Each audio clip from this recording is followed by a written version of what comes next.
Assalamualaikum warahmatullahi wabarakatuh. Waalaikumsalam warahmatullahi wabarakatuh. Hamdan wa syukran lillah, salatan wa salaman ala rasulillah, amma ba'd. Yang saya hormati Bapak Dr. Andes Ali Anwar selaku pengasuh Pondok Pesantren Syarif Hidayatullah, dan tak lupa kepada teman-temanku seperjuangan yang berbahagia. Amin.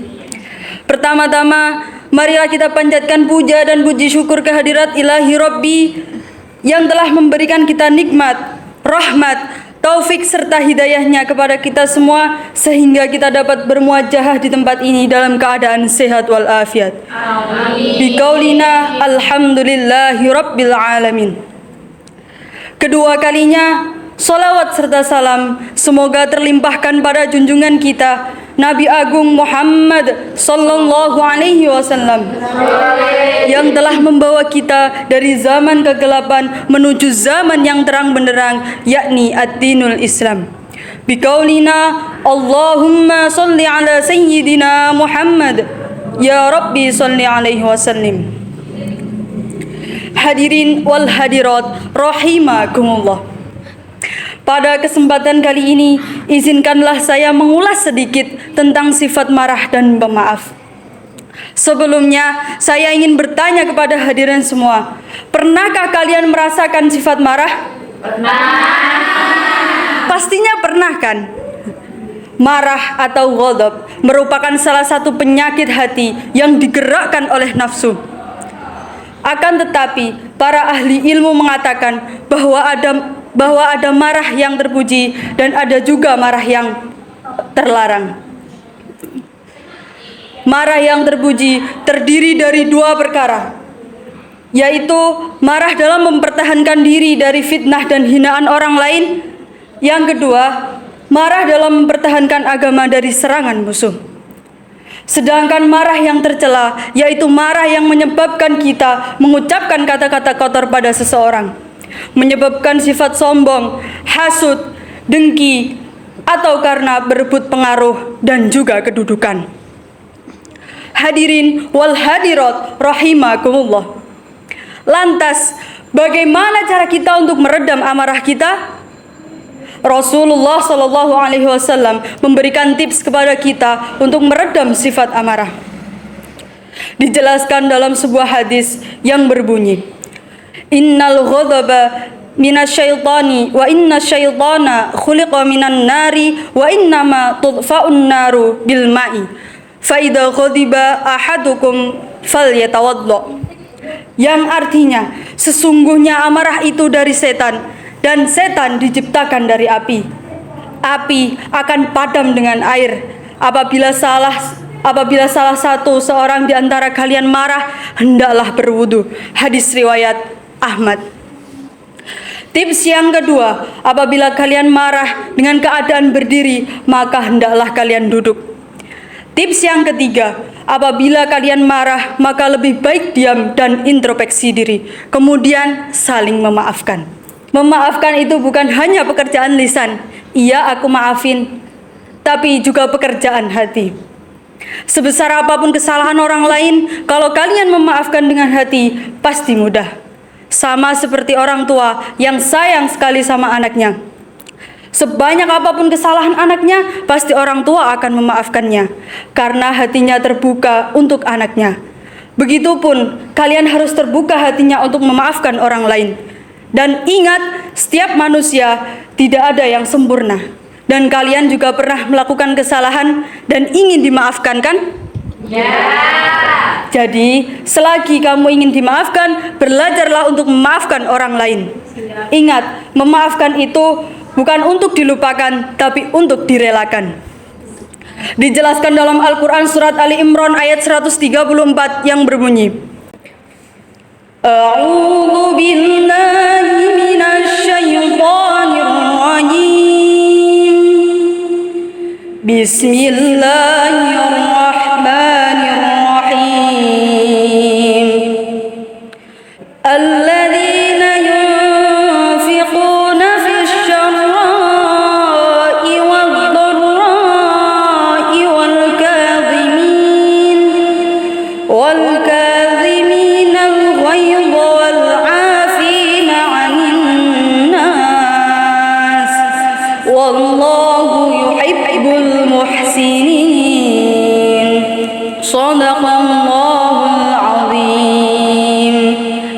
artinya, yaitu orang-orang yang menafkahkan hartanya baik di waktu lapang maupun waktu sempit, dan orang-orang yang menahan amarahnya dan memaafkan kesalahan orang lain. Allah menyukai orang-orang yang berbuat kebajikan. Quran Surat Ali Imran ayat 134. Hadis tentang larangan untuk marah juga diriwayatkan dari Abdullah bin Amr. Mada yuba'iduni min ghadabillahi azza wa jalla? Qala la taghdab.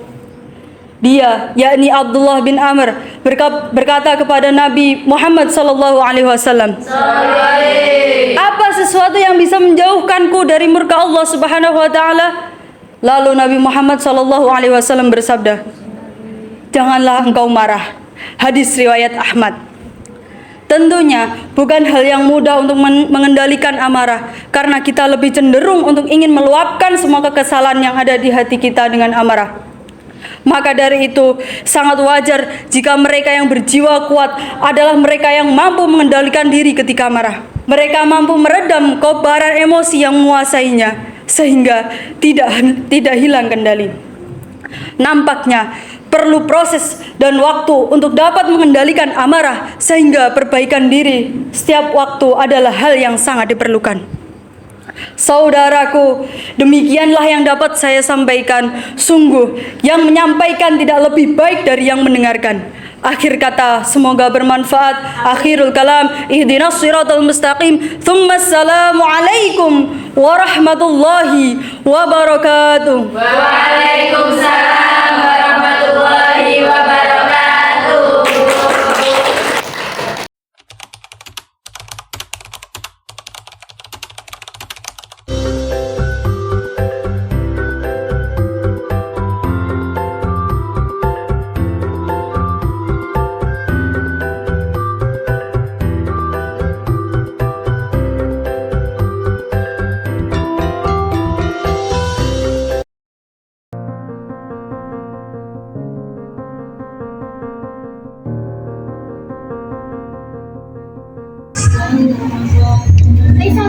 Hai, kamu lagi main apa?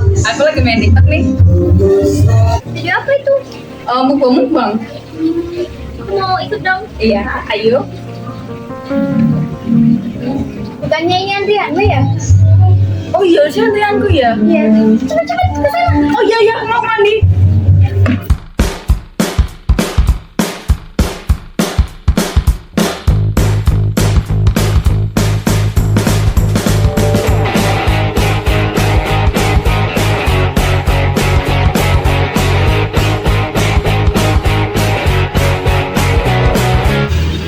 Loh, ini kan lagi sama aku.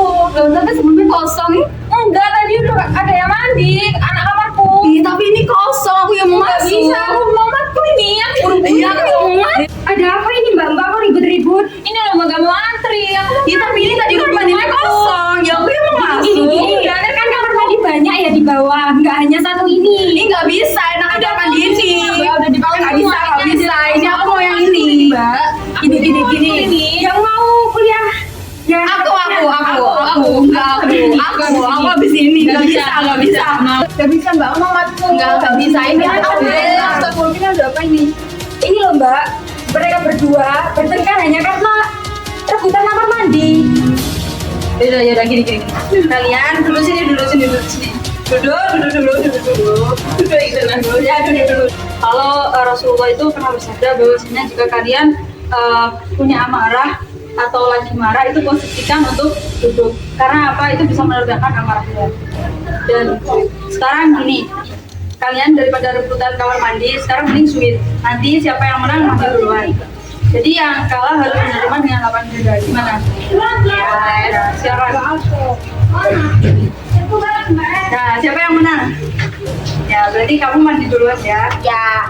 Ya udah, aku habis mari kamu. Ya. Sekarang minta maaf. Minta maaf ya. Aku yang minta maaf. Terus jadi gini, memaafkan itu bukan hanya sekedar ucapan lisan, ya aku maafin, itu nggak bisa. Kalian juga harus memaafkan dengan hati, karena jika kalian memaafkan dengan hati, itu akan lebih tulus daripada kalian memaafkan hanya lisan. Seperti orang tua jika kamu punya kesalahan, nah, pastinya banyak ya sama orang tua. Kalau kalian ingin dimaafkan, kalian juga harus bisa memaafkan orang lain. Orang tua itu jika kalian punya salah banyak, pasti mereka juga memaafkan sebesar apapun itu masalahmu.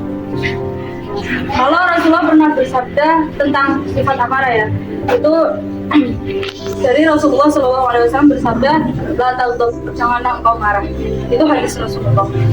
Jelaskan juga dalam Al-Quran surat Ali Imran ayat 124 yang berbunyi, Bismillahirrahmanirrahim, alladzina yunfiquna fisyarra'i wal dharra'i wal kadhimina al-ghaidhi wal 'afina 'anil nas wallahu yuhibbul muhsinin. Dan yang artinya di situ dijelaskan bahwasanya yaitu orang-orang yang mengeluarkan nafkah dalam menaati Allah baik di waktu lapang maupun di waktu sempit, dan yang dapat menahan amarahnya hingga dapat melampiaskan walaupun sebenarnya belum. Al-Quran surat Al-Imran ayat 194. Jadi gimana kalian? Jadi tahu kan faedahnya atau mahdoratnya dari sifat marah itu? Tahu kan? Iya. Jadi besok-besok gak usah bertengkar lagi ya, apalagi cuma gara-gara masalah kamar mandi. Ya, aku mandi dulu aja. Iya, yaudah. Aku habis kamu ya. Ya.